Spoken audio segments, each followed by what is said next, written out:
영유권 분쟁 지역인 남중국해에서 필리핀과 중국 함정이 또다시 충돌했습니다.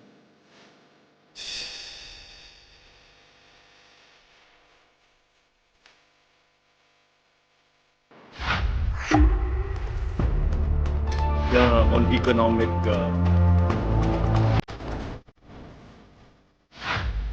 北朝鮮との間の Any attack on Philippine aircraft, vessels, or armed forces in the South China Sea would invoke our Mutual Defense Treaty. 韩方做出正确判断、自主决策，与各方一道共。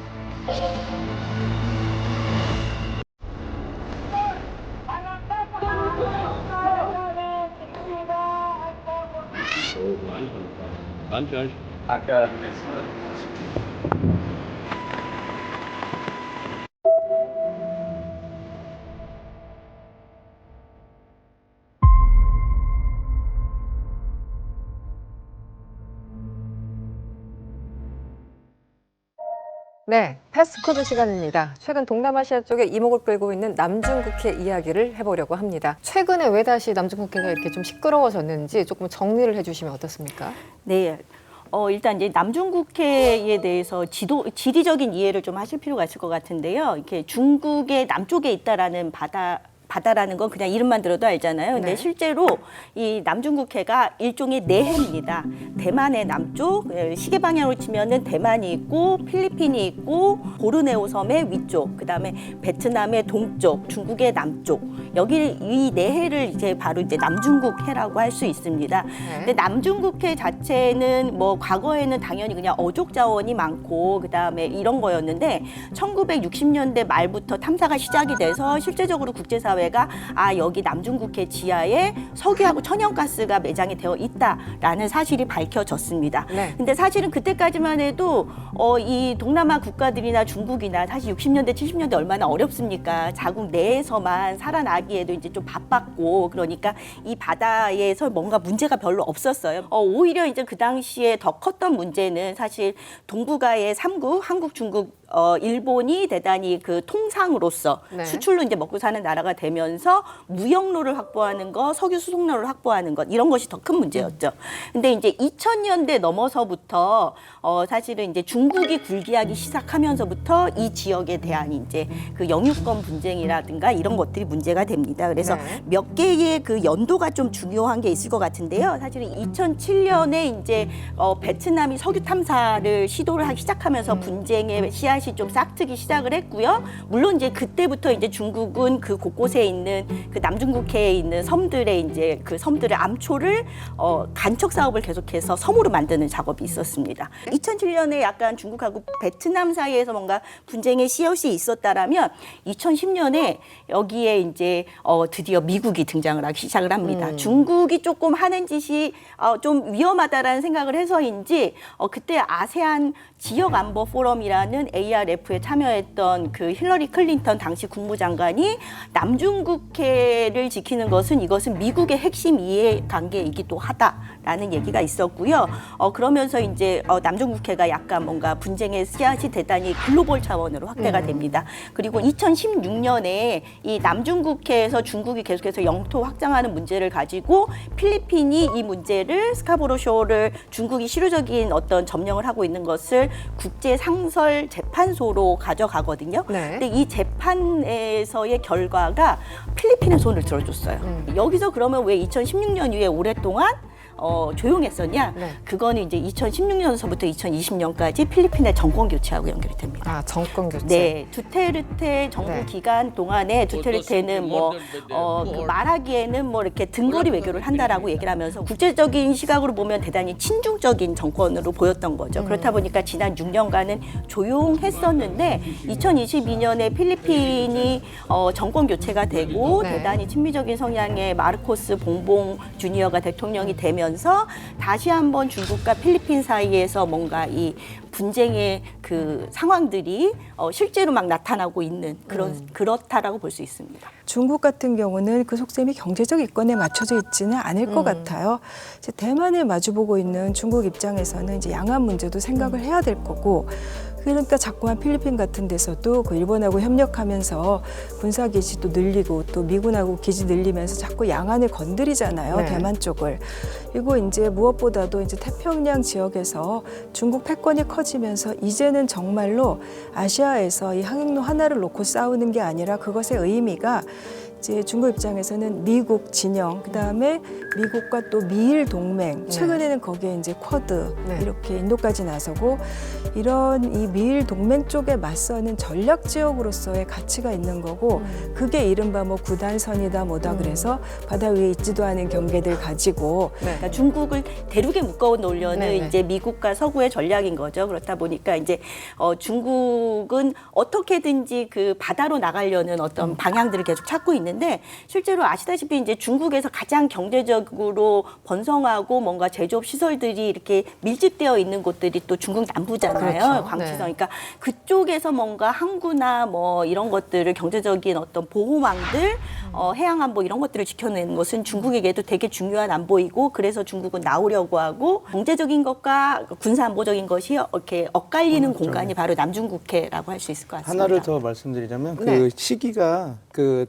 언제 이게 대두되고 얘기됐는지를 보면 알 수 있는데 그 엄 소장님께서 말씀해 주신 것처럼 2010년에 클린턴이 얘기를 하면서 이게 본격화됐거든요. 네. 그게 오바마에서 피벗 투 에이시아, 그러니까 아시아 회귀 전략으로 간다. 우리의 지금 핵심 문제는 네. 이라크와 이란 이런 쪽이 아니라 네.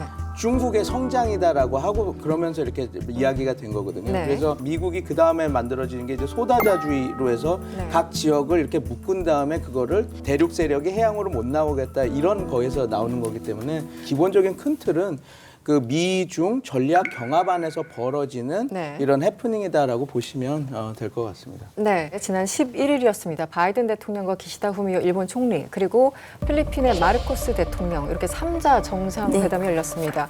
워싱턴에서 열렸는데요. 이렇게 3자가 만나서 정상회담을 한 건 최초예요. 네. 그렇죠. 그래서 이게 어떤 의미가 있는지 그리고 나온 내용들도 상당하더라고요. 좀 그렇죠. 정리를 좀, 해주시죠. 네. 근데 여기서 사실 더 주목해 볼 만한 건 우리가 지금은 남중국해 얘기를 하지만 사실은 이 미일 필리핀의 3자 정상회담이 있으면서 남중국해 문제와 동중국해 문제가 이렇게 크로스가 되고 연결된다라는 의미가 있거든요. 네네. 그러니까 이제 공동성명에서도 남중국해에 대한 얘기만 하는 것이 아니라 그와 더불어서 동중국해 상황에 대해서도 우려를 표명한다는 표현도 같이 들어갔습니다. 이 말인즉슨 뭐냐면 사실 이제 대만을 중심으로 해서 대만의 남쪽에 있는 내해가 남중국해라면 대만 위쪽에 일본의 그 이제 육구 열도, 센카쿠 열도까지 연결되는 부분, 그다음에 제주도 남단, 중국, 거기가 바로 동중국해거든요. 네. 근데 사실 거기서 가장 핵심적인 이해관계는 이제 대만인 거잖아요. 그다음에 요거를 이렇게 조금 더 이렇게 시간을 좀 보면은 2023년 작년 4월쯤으로 저는 기억이 되는데요. 필리핀이 미국에 4개의 기지를 장기 사용을 허락하는 미군이 주둔할 수 있는 기지를 공개를 합니다. 근데 그 이제 원래 5개가 있었고 4개가 추가가 된 건데 그 중에 3개가 바로 이제 필리핀의 가장 북단인 까가얀 주에 있거든요. 또 하나가 이제 그 팔라완 섬에 있는 해군 기지입니다. 근데 사실은 이제 까가얀 대로에 있는 그 군사 기지를 미국이 사용할 수 있겠다라는 건 사실 대만의 어떤 유사시에 이제 미군의 개입을 용이하게 만들기 위한 거였거든요. 예, 그다음에 사실 일본이 원래 그 평화 헌법이 있어서 군사적인 무장을 못하는 나라잖아요. 근데 네. 사실 과거 일본은 이제 대동남아에 뭔가 지원을 할 때 군사와 관련된 부분은 별로 지원이 없었거든요. 근데 이제 최근에 들어서 일본이 동남아 국가들과 군사적인 부분에 있어서의 어떤 지원이 들어가는 것도 대단히 연루되어 있습니다. 네, 지난 11일 있었던 미국과 일본과 필리핀 3국 정상회담에서 사실 공동성명 내용도 상당히 센 겁니다, 외교적으로. 왜냐하면 중국의 위험하고 공격적인 행동에 대해서 심각한 우려를 표현한다. 이 자체가 굉장히 외교적으로는 수위 높은 표현이거든요. 합동 군사훈련도 당연히 하기로 했고 또 남중국해 순찰도 같이 돌기로 해서 여러 가지 의미가 있는 하나의 빅 정책 이벤트였다고 볼 수 있을 것 같습니다. 당연히 알파 기자님, 예. 중국의 반발이 심했어요. 반발이 뭐 심하다는 것보다는 네. 반발을 제대로 했다고 해야 되나요? 그 마오닝 중국 외교부 대변인은요, 우리는 이제 동중국해하고 남중국해에서는 완전히 국제법을 준수하여 이제 거기에 맞게끔 활동하려고 했고 그리고 혹시나 문제가 있으면 관련된 국가들이랑 대화를 네. 통해서 이제 협의를 하고 우리는 문제들을 해결할 자세가 돼 있긴 한데 지금 이쪽 동네에서 쓸데없이 긴장을 고조하는 것이 미국하고 일본이다. 지금 사실은 뭐 베트남과도 그렇고 여러 가지 이슈들이 많아요. 일본도 마찬가지고. 네. 베트남과는 어떻습니까? 네, 베트남이 요새 좀 대단히 흥미롭죠. 그 베트남의 행보를 보면 최근 들어서 미국하고의 관계 개선이 아주 획기적인 게 많습니다. 지금 베트남. 네, 네. 사실 작년에 인도네시아에서 아세안 정상회의가 있었습니다. 근데 보통 아세안 정상회의 하면은 트럼프를 제외한 대부분의 미국 대통령이 다 참석을 하거든요. 근데 여기 작년에 바이든 대통령이 안 갔습니다. 네. 바이든 대통령이 아세안 정상회의는 부통령을 보내고 바로 인도로 날아가서 G20 회의를 참석을 하고 귀국길에 베트남에 들렸어요. 그래서 베트남하고 미국의 관계가 작년에 그 뭔가 양국의 그 외교 관계에서는 2단계를 격상시켜서 최상위 전략적 관계가 됐거든요. 네. 그러면서 실제로 이제 베트남도 이제 성장을 위해서는 미국과의 관계 개선, 미국 시장에 대한 접근성 이런 것들을 갖는 것이 중요하기 때문에 과거에는 이제 남중국해 문제에 있어서 가장 큰 목소리를 내는 국가가 필리핀이었다라면 네. 이제 앞으로는 베트남이 될 가능성이 훨씬 더 커지고 있다라고 볼 수 있습니다. 한마디로 10년 동안 전쟁한 나라가 바로 미국과 베트남 아닙니까? 네. 근데 요즘에 관계를 보면 향후 이 양국 간의 관계라는 게, 그러니까 국가 간의 관계라는 게 어떻게 될 거라고 예상하는 게 참 힘들다는 생각도 들어요. 모든 로man틱한 사랑은 싸움으로부터 시작한다.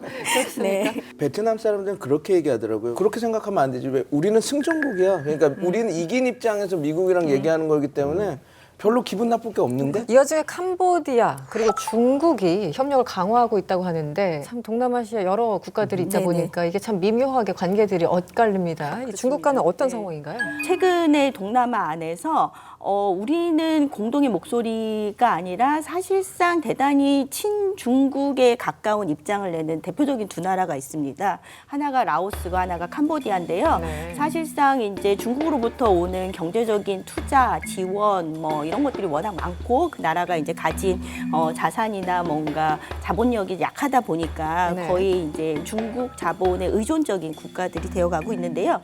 라오스는 아시다시피 이제 내륙국이고 그나마 이제 바다가 있잖아요. 사실은 시아누빌이 뭐 거의 별천지가 됐다는 얘기가 있어요. 이 완전히 한쪽으로는 이제 고층의 어떤 빌딩군들이 있는 호텔과 사실상 카지노가 많습니다. 그 시아누빌의 리암이라는 기지, 해군 기지가 있는데 여기가 이제 중국의 임대가 된 겁니다. 사실 중국이 동아프리카에서부터 이 동남아까지 보면 이제 인도양과 이제 남중국해 곳곳에 뭔가 항구를 조차를 하려는 행위는 정말 많이 합니다. 근데 이제 거기 중에서 사실 군사적인 목적을 아주 명확하게 한 거는 지금까지는 동아프리카에 있는 지부티가 거의 유일했거든요.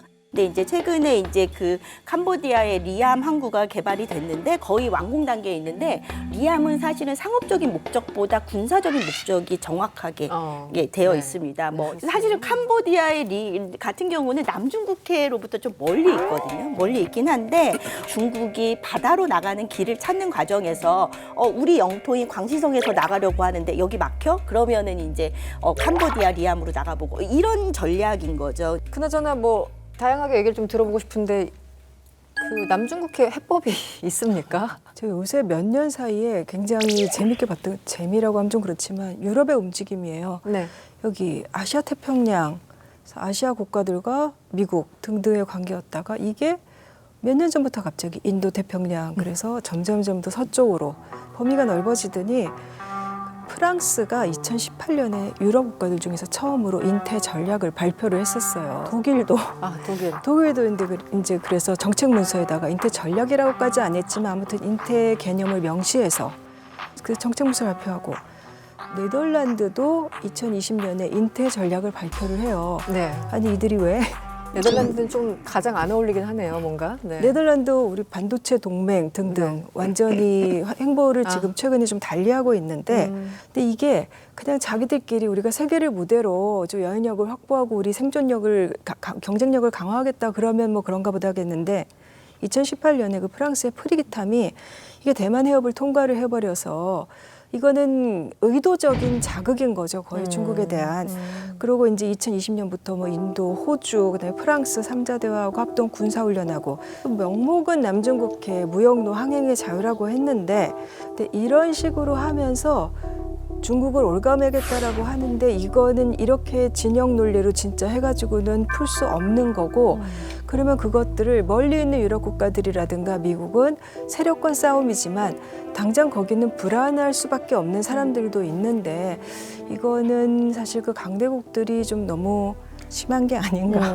구 기자님께서 말씀해 주신 것처럼 유럽이나 모든 국가가 와서 지금 군사훈련하면서 위력은 보여주는데 또 과연 이렇게 그 전선을 넓게 해가지고 과연 중국을 제대로 견제할 수 있을까라고 하는 것들은 많이 이렇게 생각이 다르거든요. 그래서 캄보디아나 다른 여러 국가들이 그 상황을 보고 자기네들을 국익에 차라리 중국이랑 좀 가까이 가면서 이렇게 하면 좋겠다. 두테르테 같은 경우도 저희 집권을 하고 이런 경우에서는 내가 등거리 외교를 해서 미국 쪽에서도 받아서 좋고 중국 쪽에서 받는 게 우리한테 국익이겠다 해서 과거의 냉전 체제처럼 딱 나는 미국이라고 하는 그 대장 밑에서 이렇게 하고 항상 가치 동맹 무조건 이게 국익이야라고 하는 거가 있었는데 요즘에는 또 그렇지 않고 여러 좀 부분적으로 합종 연행이 많이 보여지고 있거든요. 미국도 본인들도 압니다. 이게 자꾸 이렇게 해야 되니까 너무 경쟁이 세지니까 지금 나오는 게 스몰 그라운드 하이 펜스라는 얘기를 하거든요. 그러니까 싸울 부분을 스몰 그라운드 조그만 영토를 딱 하고 대신 중국이 이 분야에는 못 들어오게 그 하이 펜스 높게 올리겠다. 그래서 기술 경쟁 뭐 이런 것들이 거기서 나오는 거거든요. 알파 기자님은 이게 사실 남중국해 분쟁 요즘은 국제 문제가 아니잖아요. 우리나라에 어떤 식으로든 영향을 미치지 않습니까? 이번 이 남중국해 분쟁이나 미국, 일본, 필리핀 이 3자 정상회담 등등 보시면서 어떤 생각을 좀 하셨는지. 남중국해에 있었던 이 문제가 우리한테 주는 영향은 그렇게 크진 않지만 그래도 완전히 방심하면 안 되는 거 뭐냐면 특히 필리핀의 그 해군에 필요한 이제 장비라든가 아니면 군함이 우리나라 기업들이 만들거든요.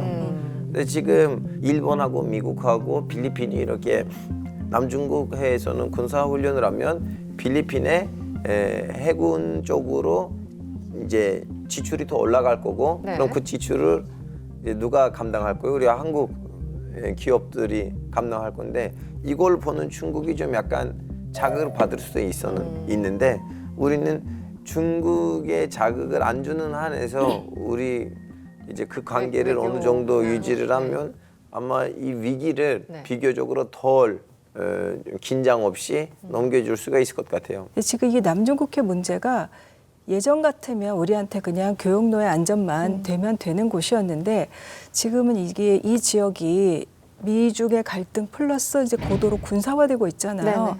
이제 그러다 보면 특히 이제 일본 같은 경우 일본은 계속해서 군사대국화로 가는 것의 발판으로 필리핀을 활용을 하려고 할 거예요. 명분이죠. 다른 나라들은 뭐 힘든 상황이고 지금 그것을 미국이 밀어주고 있고 그러니까 한마디로 아시아 관리에서 하위 파트너로 일본이 주도해라라고 미국은 이야기를 하는 거고 지금 상황에서라면은 미국은 아마도 그 일본이 주도하는 이 아시아 동맹 구도 속에 한국은 더 하위 파트너로 가라. 그렇게 되면 이제 한국은 거기서 이제 뭐 경제적인 신뢰라 그러면은 이제 무기를 파는 거 실제로 미국 쪽의 싱크탱크 이런 데서는 이제 거기 무기는 그러면은 아직은 일본은 자국 내 그런 평화법이란 문제가 있으니까 한국의 방산 기술과 필리핀의 의지가 중국에 맞서서 결합이 되는 것이 효율적이고 합리적인 방안이다. 이런 얘기가 계속 나와요. 근데 우리가 무기만 판다고 좋아할 게 아니라 무기를 팔면 뭐 경제적으로 이득이 되겠지만 긴장이 고조되는 거 계속해서 우리한테 이제 부메랑으로 올 거고 우린 또 중국도 생각해야 되고 복잡해지겠죠. 네. 저희 준비도 있는데요. 사실은 우리가 남중국해나 이제 동아시아의 어떤 위기를 얘기할 때 너무 미중을 중심으로 보는 것 같아요. 미국이 주도해서 어떤 질서가 만들어지고 중국이 주도해서 어떤 질서를 새롭게 만들려는 분명히 거대한 힘들이 있긴 있지만 이 안에서 미국과 중국의 줄서기에 그대로 따라가지 않으려는 어떤 힘들이 있거든요. 아세안도 뭐냐면 이렇게 미국이 줄서라고 해서 줄서는 거, 중국이 줄서라고 해서 하는 거 말고 우리가 아세안 체제를 지켜야 돼라는 움직임도 분명히 있습니다. 그래서 작년에 이제 아세안 정상회의가 9월 초에 있었는데 9월 말에 아세안 11개국, 그러니까 그 옵저버로 지금 참여 중인 동티모르까지 해서 아세안 11개국이 아세안이 창설되고 처음으로 최초의 군사 훈련을 했습니다. 사실은 아세안 같은 경우는 이렇게 뭐 정치 안보, 뭐 경제, 사회 문화 공동체라고 하지만 사실은 정치적인 문제는 내정 간섭을 하지 않는다라고 하면서 대단히 경계하고 안 관여하려는 노력들이 있었거든요. 재난에 대해서 대응을 한다. 뭔가 위기 상황이 있을 때 구조를 어떻게 공동으로 할 것인가. 이런 주제를 가지고 아세안이 또 모인 게 있어요. 그래서 이제 미중의 힘이 세긴 세지만 미중에게 그대로 자석처럼 끌려가지 않고 우리는 어떤 재량권을 가지고 우리의 이렇게 외교적인 힘은 어디까지 갈 것인지에 대해서 우리 또 신중하고 좀 복잡하게 바라볼 필요가 있다고 생각을 합니다. 외교적으로 참 답답한 상황인 것 같습니다. 어쨌든 한국 입장에서는. 남중국해 문제에 대해서 얘기를 좀 해봤습니다. 중국이 세우려는 바다 위 장성, 앞으로 어떤 일이 벌어질지 월드시사 W에서 발빠르게 전달해 드리도록 하겠습니다.